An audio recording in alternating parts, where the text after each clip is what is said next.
Idriss Elba. Idrissa Hakuna Elba. Oh le pauvre gosse, ça a dû y aller les Hakuna Matata quand il était gosse. Né le 6 septembre 1972 à Hackney, Londres, Angleterre. Il a commencé sa carrière en 1994 à la télévision dans la série 2 Point for Children. Puis en faisant une petite apparition en tant que livreur de pizza dans Space Precinct. Puis un an après dans Absolutely Famous. Puis en 1997 dans la série policière Affaires non classées dans le rôle de Charlie. Il fera également ses débuts dans le soap opéra Family Affairs en 1998. Famille Affaires, vous avez qu'à venir dans ma famille, vous allez voir c'est quoi les affaires. Il se distingue notamment dans la série Ultraviolet. On le retrouve plus tard dans la série Dangerfield, de l'épisode 1 à 12 de la saison 6, où il jouera le personnage Matt Gregor. Il jouera également Grégoire dans le film français Belle Maman, aux côtés de Catherine Deneuve et Vincent Landon. Catherine Deneuve?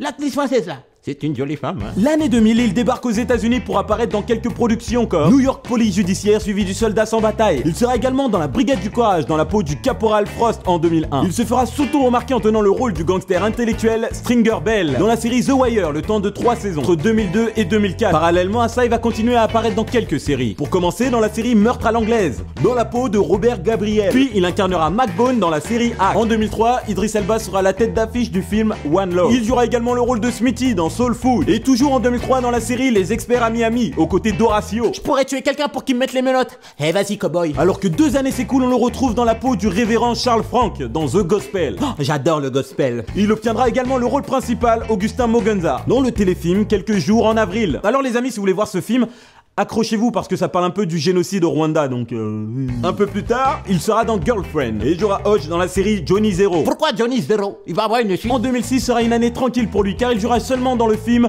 All in the Game. En 2007, il commencera dans le film d'horreur Les Châtiments réalisé par Stephen Hopkins. Il se fera remarquer dans la peau du Général Stone, dans le thriller d'horreur 28 semaines plus tard. Puis dans le polar American Gangster dans le rôle de Django. Ce film sera mené par Denzel Washington et Russell Crowe. Alors ce film, je vous invite à le voir parce que je l'ai grave kiffé.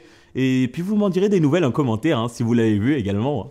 Des bisous à vous. En 2008, il interprète le détective Wynn dans Le Bal de l'horreur. Il sera également dans le film réalisé par Guy Ritchie, Rock'n'Rolla. Puis sera dans le rôle de Larry dans The Human Contract. Oh, la bogosité incarnée. Un an après, on retrouve Idriss Elba dans le film d'horreur Unborn. Puis dans le film Obsessed aux côtés de Beyoncé. J'espère que Jay-Z ne va pas te casser la gueule, wow. Il fera aussi un peu de comédie dans le sitcom The Office. Et un peu plus tard, en 2010, dans The Big C. La même année, il incarne l'inspecteur Luther dans la série policière Luther. Alors les amis, si vous n'avez pas vu cette série, vous êtes complètement tarés. Parce que son jeu d'acteur, il est juste là-haut en fait. Je vous invite à la regarder, vraiment. Et mettez-moi en commentaire si elle vous plaît ou un truc comme ça. Envoyez-moi un message sur Twitter, Instagram, tout ce que vous voulez. Ça me ferait grave plaisir. Voilà. Il emportera de nombreux prix pour sa performance dans Luther, notamment le Golden Globe du meilleur acteur dans une série. Il sera également dans le film Takers en très bonne compagnie avec Tia et Chris Brown et plein d'autres, plein d'autres. Alors moi les filles, je vous le conseille, il y a plein de beaux black voyous là-dedans. Puis un peu plus tard dans la comédie d'action Coral, The Loser. On le verra dans le Marvel Thor, où il incarnera Heimdall, le gardien du passage des 9 royaumes. En 2012, il sera dans le film fantastique The Ghost Rider 2. Je crois que c'est l'erreur de parcours ça, je sais pas pourquoi.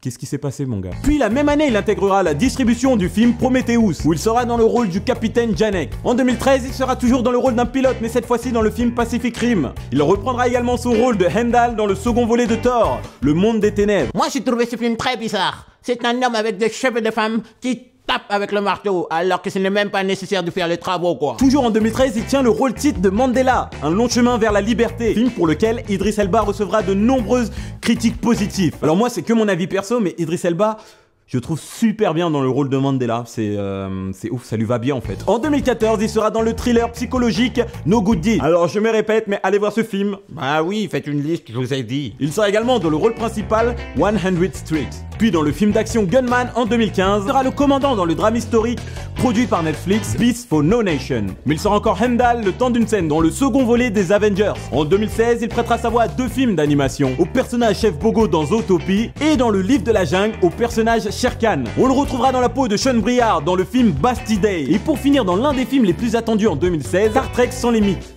C'était Pat pour le 15e Choco. Je vous fais des bisous. Cordialement Patoche. À demain. Moi j'adore Star Trek, hein. Moi je suis Team Spock.